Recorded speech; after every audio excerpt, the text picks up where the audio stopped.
Hello guys. तो अब राशि जब ग्रैंड माँ की फोटो देखकर रोने लगती है तो क्या वो काफ़ी हैरान हो गई थी। फ्लैशबैक में दिखाते हैं कि ग्रैंड माँ का एक स्केच बनवाकर राशि ने बहुत लोगों को उस बस के रूट वाले एरिया पर भेजा था, लेकिन वो उसको कहीं पर भी नहीं मिली थी। कि वो हैरान होती है कि आप क्यों रो रही हैं, और राशि आगे से बहाना लगा देती है। कहती है कि तुम्हारी स्टोरी इतनी टची है, इतनी इमोशनल है कि मेरी आंखों में आंसू आ गए। एक्चुअली मेरी कोई फैमिली नहीं है, लेकिन तुम्हारी ग्रैंड माँ ने कोई रिश्ता ना होते हुए भी तुम्हारा इतना ख्याल रखा, इसी वजह से ये सुनकर मैं रोने लगी हूँ। और आइंदा से तुमने मुझे मैडम नहीं बोलना, बल्कि तुम मुझे आंटी बोल सकती हो। और उसके बाद हमें दिखाते हैं कि तियान ने खाना रेडी किया हुआ था। कि वो हैरान थी कि तुम्हारी सर्विसेज इतनी तेज कैसे हैं। तो वो बताता है कि घर में कोई भी इंग्रेडिएंट्स नहीं पड़े हुए थे, इसलिए मैंने तो ऑर्डर कराया है। जबकि रात को केओ को कॉल आती है प्रायु की। वो उसे बताती है कि मैंने तुम्हारा बहुत नंबर लगाया, तुम्हें बताना था कि तो तुम्हारे पीछे पड़ा हुआ है, घर की तलाशी भी लेकर गया है, और अब सुना है कि वो बैंकॉक आ रहा है। और पता है मेरे डैड भी उसके पीछे पीछे बैंकॉक ही आ रहे हैं तुम्हारी सुरक्षा करने के लिए।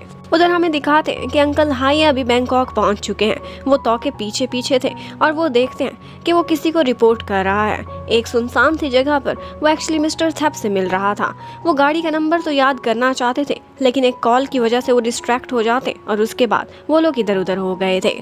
और फिर रात के टाइम पर जब केओ और तियान अपने अपने कमरों में सो रहे थे तो उन्हें बेल की आवाज आती है। केओ को फौरन से ख्याल आता है कि ये तो ही होगा, वही तो दोबारा से मेरे पीछे आने वाला था। तियान भी उठता है तो वो उसे भी बताती है। तियान उठाता है बेसबॉल बैट, जबकि केओ थोड़ी आगे ही बढ़ गई थी। वो तो एक नाइफ ही उठा लेती है। उन्हें बाहर कोई नजर नहीं आ रहा था जब खिड़की से देख रहे थे।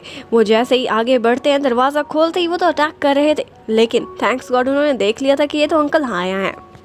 अब अंकल हाया अंदर आते हैं और कहते हैं कौन सा ऐसा चोर होगा या तो होगा जो तुम लोगों के घर पर पहले नॉक करेगा। तो ने आना होता तो डायरेक्ट अंदर घुस आता।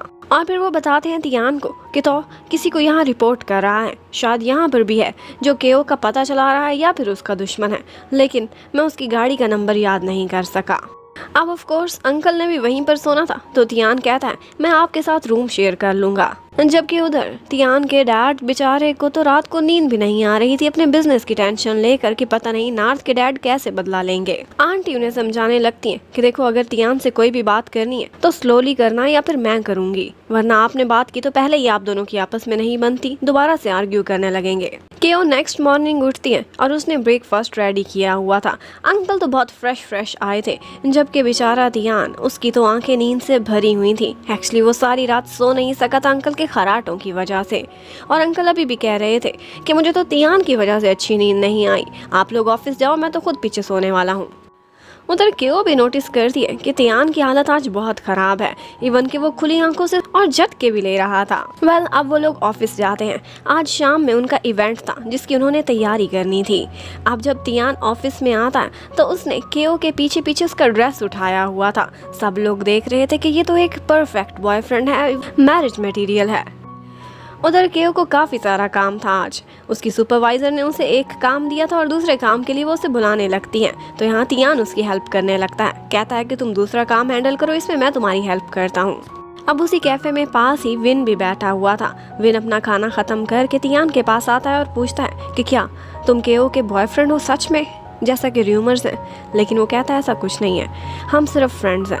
हाँ, लेकिन थोड़े ज़्यादा क्लोज फ्रेंड्स हैं। तो विन कहता है थैंक्स गॉड, अच्छा है मैंने तुमसे पहले पूछ लिया, अब मैं क्लियर हो चुका हूँ। और इतना बता दूँ, मैं केओ को परसू करने वाला हूँ, मैं उसे लाइक करता हूँ और उसे अपनी गर्लफ्रेंड बनाना चाहता हूँ। तो अब फाइनली हमारे इस ड्रामे में एक लव ट्रायंगल बनेगी और जेलसी का फैक्टर आएगा जो सबसे क्यूट लगता है। उधर मिस्टर थेप वो भी आज अपने ऑफिस के लिए रेडी हो रहे थे। जब वो अपना ज्वेलरी बॉक्स खोलते हैं तो उसके पास काफ़ी सारी रिंग्स की कलेक्शन थी, और एक रिंग उसमें ऐसी थी जो बिल्कुल केओ की रिंग से मिलती जुलती थी। अब सारी तैयारी कंप्लीट करने के बाद सुपरवाइजर सब एम्प्लॉयज़ को ऑर्डर करती है कि अब हर कोई जाए और रेडी हो जाए, क्योंकि हमने गेस्ट्स को वेलकम करना है। विन जाते जाते पूछता है केओ तुम कहाँ तैयार होगी, तो तियान आकर बताता है कि इसके लिए मैंने यहाँ पर एक रूम बुक कराया है पास में। और ये कहते ही वो केओ को अपने साथ लेकर चला जाता है। केओ तियान से कहती मैं किसी भी रेस्ट रूम में जाती रेडी हो जाती, तुमने इतना क्यों बॉदर किया। लेकिन वो कहने लगता है कि मैं बहुत प्रोटेक्टिव हो जाता हूँ, ऐसे ही रेस्ट रूम में जाती कोई तुम्हें देख लेता तो। और फिर काफ़ी देर लेने के बाद फाइनली केओ रेडी हो जाती है और जब तियान उसे इस तरह से इस लुक में देखता है तो वो एक दफ़ा तो देखता ही रह जाता है। उसकी धड़कनें भी रुक सी गई थी और केओ उसे होश में लाती है कि अभी तुम कह रहे थे कि लेट हो रहे हैं और अब खुद यहाँ बेकार खड़े हुए हो। तियान जाते जाते उसकी तारीफ भी करता है और बेस्ट ऑफ लक भी बोलता है। अब वो तो अपने काम पर निकल गया था जबकि केओ अपनी टीम के साथ मिल जाती है और फिर हमें दिखा दें एक ट्रांसफॉर्मेशन और वो थी विन की। विन ने हेयर कट और शेव कराई थी और उसके बाद उसकी ये लुक बाहर निकली थी और इसके साथ साथ एक और भी सरप्राइज था हमारे पास और वो ये था कि विन कोई आम लड़का नहीं है बल्कि वो एक बहुत बड़े बिजनेसमैन मिस्टर तॉन का बेटा है और वो अपने डैड की कंपनी की बजाय यहाँ थोड़ा एक्सपीरियंस लेने के लिए काम करता है जस्ट फॉर फन। अब सब VIPs आ रहे थे और केओ सबको वेलकम करती थी और उनकी सीट्स तक उन्हें छोड़ कर आती थी। यहाँ पर हर कोई विन को देखकर हैरान था कि वो इतनी बिग फिश थी लेकिन किसी को अंदाजा नहीं था। यहाँ पर विन केओ के पास आता है। एक दफ़ा तो केओ ने उसे पहचाना ही नहीं था, जब उसने बताया था तो ही वो जानती है कि ये विन है। इतने में ऊपर से तियान आ जाता है। एक्चुअली वो जेलस हो रहा था और केओ को उसके काम पर लगा देता है। अब केओ तो अपने काम की वजह से बिजी थी, उसने फ़ोन ऑफ करके रखा हुआ था लेकिन प्राइयो को उसकी फिक्र होने लगती है और वो अपने डैड को कॉल करके कहती है कि आप फारिग बैठे वहाँ स्नैक्स खा रहे होंगे। उधर केओ लगता है मुसीबत में है। केओ ने अपने ऑफिस की लोकेशन भी उनसे शेयर की हुई थी तो अंकल सोचते हैं कि क्यों ना मैं जाकर उसका पता करूँ। जबकि उधर नार्थ की फ्रेंड जिसके पास VIP इनविटेशन था वो वहाँ पर आती है लेकिन लिस्ट में से उसका नाम गायब था जो कि एक्चुअली वॉन ने किया था नार्थ के ऑर्डर्स पर। अब यहाँ पर केओ परेशान हो जाती है, उसे समझ नहीं आ रहा था कि इसे कहाँ बिठाऊं और ये देखते ही कि वो लेट कर रही है वो फ्रेंड उस पर चिल्लाने लगती है, उससे बदतमीजी करती है, एक तमाशा खड़ा कर देती है। इवन के इन दी एंड वो उसके ऊपर पानी से भरा हुआ ग्लास फेंकती है और वहाँ से गुस्से में निकल जाती है। केओ को संभालने के लिए दो लोग आगे बढ़े थे, विन और तियान, लेकिन तियान पहले पहुंच जाता है। वो उसे साइड पर लेकर जाता है, उसे कोट से कवर करता है और उसे कहता है कि अगर तुम घर जाना चाहती हो तो जा सकती हो, लेकिन वो कहती है नहीं, मैं अपनी ड्यूटी पूरी करूंगी। और इतने में उसे समझ आ जाती है एक्चुअली आज उसने दिन में वॉन को कुछ बातें करते हुए सुना था कि नार्थ ने उन्हें कुछ ऑर्डर दिया है और वो था केओ को सबक सिखाने के लिए। अब वो समझ जाती है कि ये सारा कुछ सिर्फ उसकी इंसल्ट करने के लिए फ्रेम किया गया था। अब जब वो वापस आती है अपनी बाकी ड्यूटी पूरी करने के लिए तो नार्थ उस पर काफी गुस्सा करती है कि तुम्हारी स्टूपिडिटी की वजह से एक VIP गेस्ट आज नाराज होकर चली गई है, हमारे हाथ क्लाइंट निकल गया है, इसका जिम्मेदार कौन होगा।